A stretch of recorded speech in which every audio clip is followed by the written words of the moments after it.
protes, dengan instan penyihir agung itu melenyapkannya. Penyihir agung berencana melenyapkan semua anak di dunia dengan menyuruh penyihir yang lain untuk membuat toko permen di setiap kota tempat mereka tinggal dan memasukkan ramuan sihir yang sudah disiapkan untuk merubah semua anak menjadi tikus. Dan uang untuk membuka semua toko permen itu sudah dia siapkan di kamarnya yang bernomor 666. Untuk demonstrasi, penyihir agung sudah mempersiapkan seorang anak yang akan datang pada jam 12.25. Dan tiba-tiba dia mencium kembali bau Teddy di sana.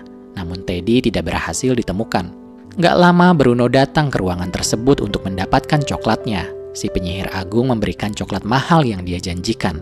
Pas jam tepat menunjukkan 12.25, Bruno pun akhirnya berubah menjadi seekor tikus kecil.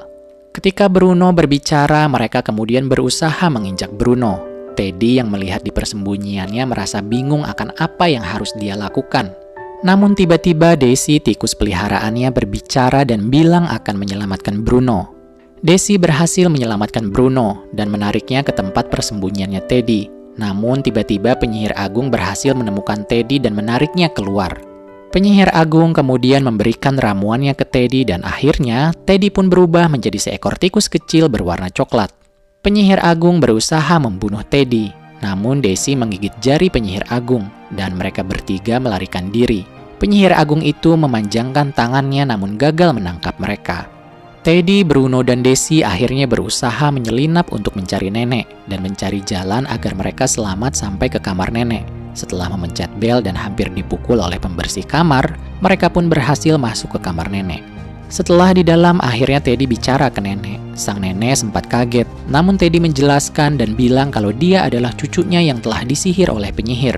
Kemudian Bruno juga bilang kalau dia bernasib sama dengan Teddy. Dan terakhir Daisy, yang juga bilang kalau dia adalah korban dari seorang penyihir juga. Dan mereka menceritakan semua yang terjadi ke nenek termasuk rencana penyihir agung dan teman-temannya. Kemudian nenek bilang kalau seandainya dia punya ramuan yang dipakai penyihir untuk merubah anak-anak menjadi tikus, mungkin nenek bisa membalikan ramuan itu menjadi penawar dan merubah Teddy, Bruno, dan Daisy menjadi anak-anak kembali.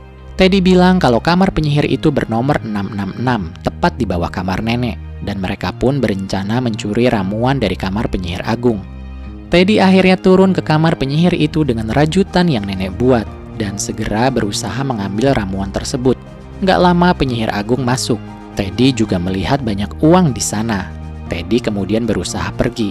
Namun tiba-tiba penyihir agung memegang rajutan nenek. Nenek pura-pura bilang kalau rajutannya nggak sengaja jatuh ke sana. Lalu penyihir agung bilang kalau dia ingat pernah melihat nenek. Nggak lama bel